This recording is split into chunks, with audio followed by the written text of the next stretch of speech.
My name is Michael, and I'm 38 years old. I've been working as a programmer at my current company for many years. I've always enjoyed this job. I love programming and find daily fulfillment in it. Initially, there were challenges, but over time, my anxieties turned into confidence. I've come to believe that sticking with one thing for a long time is important. That's what I've always told the younger folks at work. Right now, I'm just happy to be here, so I keep going. Maybe there will be chances to move up, or maybe someone else will offer me a job. But I'm already 38, and I feel like I'll be at this company forever. I doubt there's any chance for further career advancement. That's what I was thinking when the incident happened. A new department head joined our company, a woman named Mila. She's 37, and I'd admired her for becoming a department head at such a young age. The first time I saw her, she had an aura of competence.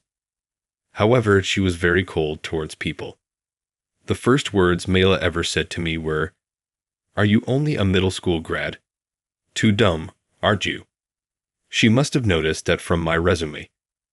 How far back did she look? But the harassment didn't stop there. Middle school grads are a hindrance to the company. Just disappear. Even though I apologized, Mila wouldn't forgive me. The harassment got worse day by day until I wasn't even allowed to work. "You're not fit for the main office work," she said, even though this was the job I'd been doing all along. Mila wasn't willing to listen. Was it because I'm a middle school grad? But working here, I hardly ever thought about that. My education is in the past, and nowadays, no one cares about where you went to school. It's not even a topic of discussion. A week after being barred from work, Mila called me in. How does it feel to be unable to work? I felt like I was barely alive. Did Mila know that work was my passion? If she was deliberately taking it away from me, that would be the worst. She told me, "Being a middle school grad and incompetent, you're unnecessary at headquarters. Choose between being fired or demoted to a remote location. The lol. Then fire me." At that moment, I finally understood what Mela wanted. She wanted to drive me out of the company. That's why she took my work away and created an unwelcoming atmosphere for me. Thinking back, Mile was harsh on other employees who were also middle school grads. We were told every day how incompetent we were for being in headquarters. How much distress must everyone have been feeling? There were many victims besides me. Ever since Mila arrived, the company atmosphere has clearly deteriorated. It shifted from a friendly environment to one that prioritizes educational background. I remember when Mila asked me, "Why are there so many middle school grads here?" Well, I never really paid attention to it. I didn't know the educational backgrounds of my colleagues because I had no interest in it. So when she asked, all I could give was a vague response, and for that, I was scolded. It's no surprise you're not aware of it, given your incompetence. I'm sorry. Her look of disdain was infuriating. Who does Mila think she is? Could she say the Michael if she were a high school dropout? Besides, I wasn't allowed to work here anyway. If I can't do the job that gives me a sense of purpose, then there's no point in staying. Even if I were reassigned to a remote location, Mila would still be my boss. I absolutely didn't want to continue working under someone like her. Thank you for everything. You don't have to come back ever again. That's what I thought should be my line. I never want to work with someone like her again, let alone follow her orders, even if she is my boss. Mela is younger and lacks manners. There's nothing about her I respect. I completed the handover documents that day and left the company. Actually, since being harassed by Mila, I had seriously considered changing jobs. I believed that with my years of experience at this company, I could move to a different one. In fact, I had been progressing on things in secret from her. After leaving the company, I had a few places to stop by, so I quickly made my way home. After finishing my errands, I felt incredibly relieved, thinking I had finally said goodbye to that company. The next day, I got an unexpected call from Mila. Wondering what she could possibly want now made me angry, but this might be my chance to say what I've been thinking to Mila for the last time. I decided to take it positively. When I went to the company, Mila had a particularly gloomy look on her face. I wondered what was wrong, but I didn't really want to pry. "What is this?" Mila showed me the handover documents I had prepared the day before. Her face was very pale. Even seeing her like that, I couldn't feel worried. "What's wrong? Is there a problem with these documents?" I asked her calmly. Then she said, "Do you understand the meaning of all this?" Of course, I understand everything. I made it after all. There's no way I wouldn't understand something I created myself. The handover documents were about programming that I had developed. It's written in technical terms, but it shouldn't be that difficult. However, Mila seemed to be having trouble. She kept looking at the documents and making puzzled faces. "Is something wrong?" I asked her. "I don't understand any of this at all." "What are these documents?" Mila threw the documents at me. I couldn't believe she treated something someone made like that. But she just kept getting angrier. "You did this on purpose to make it incomprehensible for me, didn't you? That's unbelievable. Anyone working with programming should understand it. I thought you would, but it seems Mila didn't know at all. I had assumed she knew everything because she always acted so superior. I even thought she wanted to fire me to take control. But I was wrong. Mila didn't even understand the terminology, let alone programming. I started to get angry again. I was finally free from Mila and ready to start a new path, but here she was, troubling me again. "You made it too complicated, so I had no choice but to call you in. If you don't understand, you should have said so earlier." I couldn't help but blurt out what I was really thinking. It's her fault for not knowing, always acting high and mighty. It's not my problem if she gets upset. This is the trouble with people who are too proud. Does she even realize what her role as department head entails? Whether you're a superior or a subordinate, if something is unclear, you should ask. But Mila probably couldn't bring herself to rely on her subordinates because she thinks too highly of herself. If she didn't want to ask me, why call me in? There are plenty of other employees. Why summon me specifically? Her pride is Everest-sized, and that's not a compliment.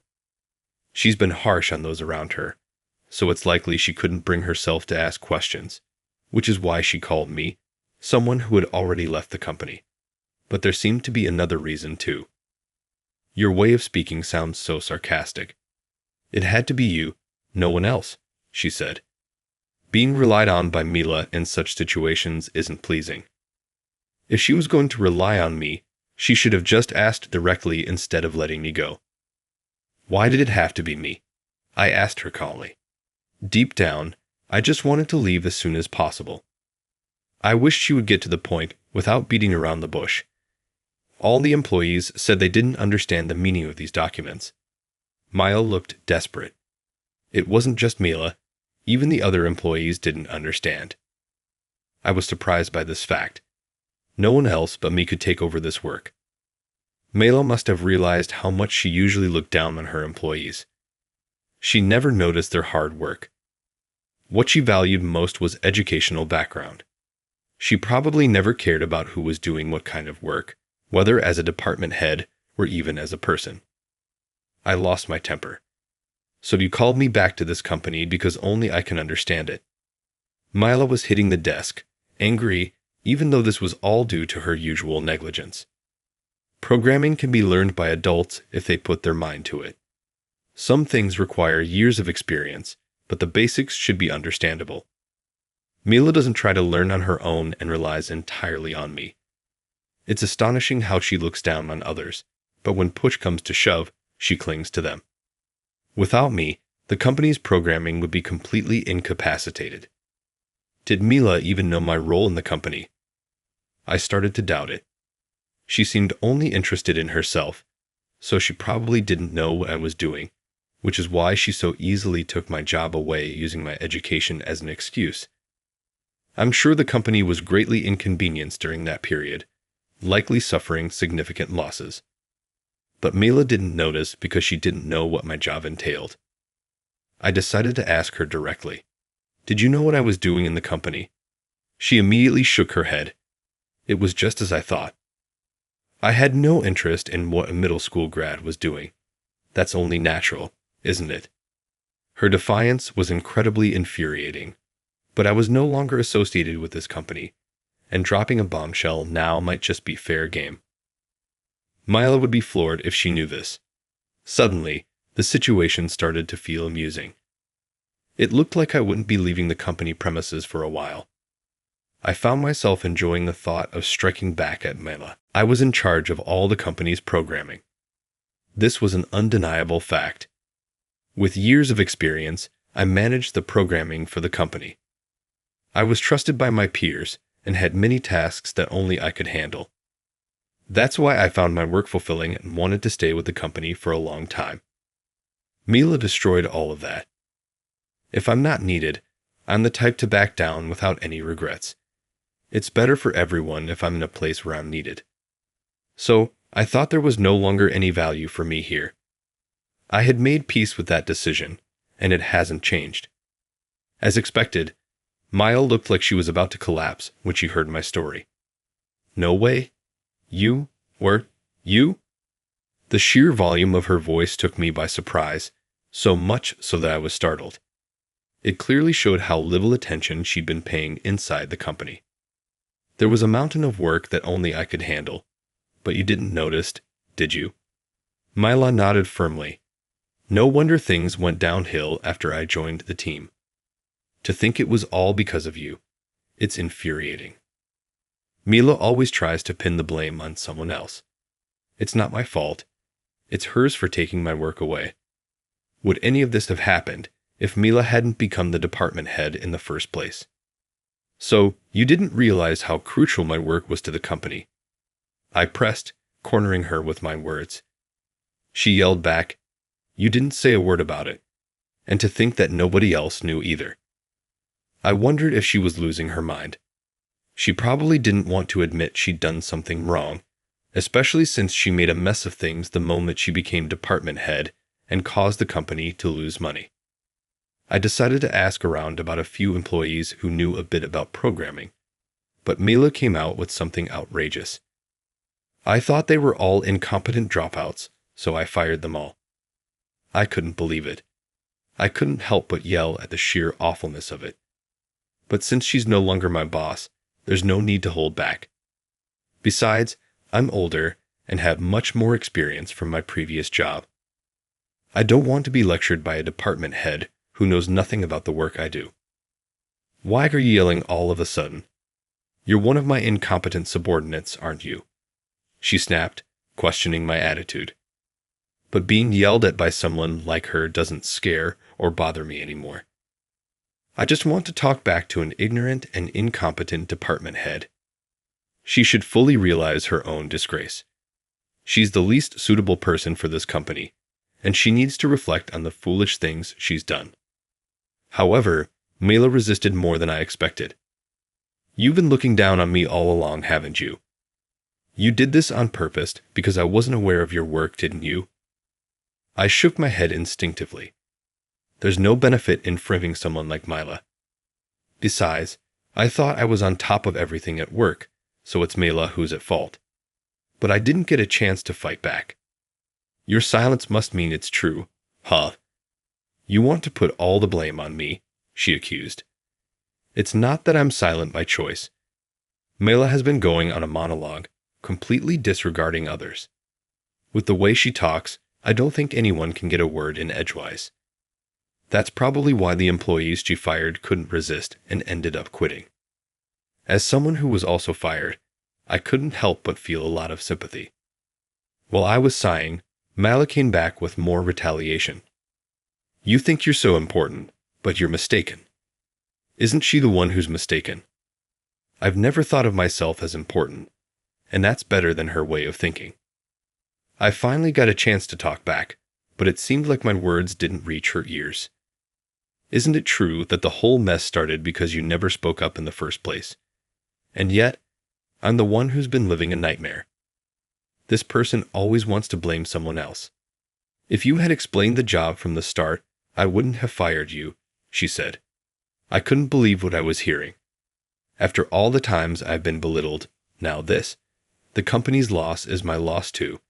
And it all happened after I became the department head. Mila looked down and sighed. In the end, she only thinks about what's a loss for her. I feel foolish for even momentarily hoping that Mila recognized my work.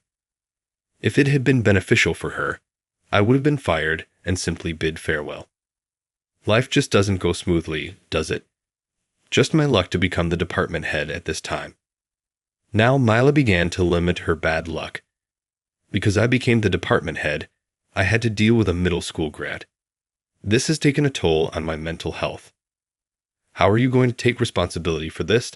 She screamed. She seemed like a monster in human form. It's a nightmare that someone like her could become a department head. Getting yelled at out of nowhere sure is startling. I couldn't help but retort to Mila, even though now seemed like the worst time to rub her the wrong way. I couldn't contain my anger toward Mila. What do you know? Do you have any idea what I've gone through as a department head? From my perspective, Mila seemed quite satisfied with her work. Her subordinates always complied, and the employees she wanted to fire were at her mercy. It was like the company was subject to Mila's dictatorship. The moment things started going south, everything became a source of dissatisfaction for her. Then, out of the blue, Mila made an absurd suggestion. You should just come back to the company.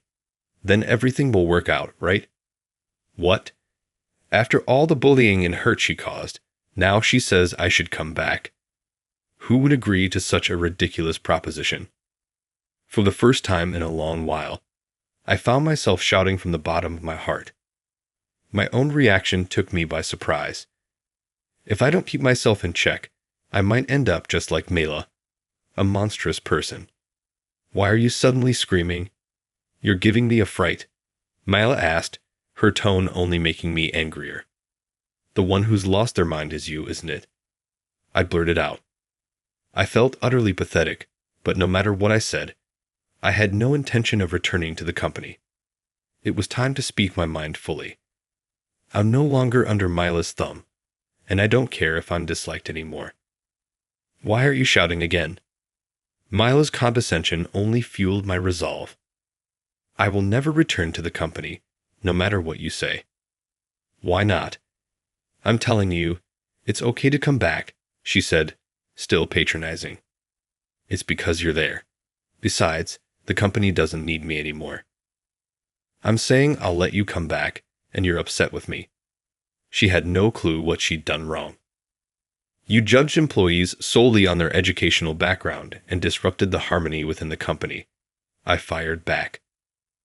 I disrupted the company's harmony. Mila looked defensive, but I wasn't done. Her actions were serious. She unilaterally fired employees who didn't finish high school, just like me. Many of them were young with their futures ahead of them, and she crushed those futures. I couldn't forgive her for that. I thought you were fired because you understood the meaning of programming, she said, trying to twist the narrative.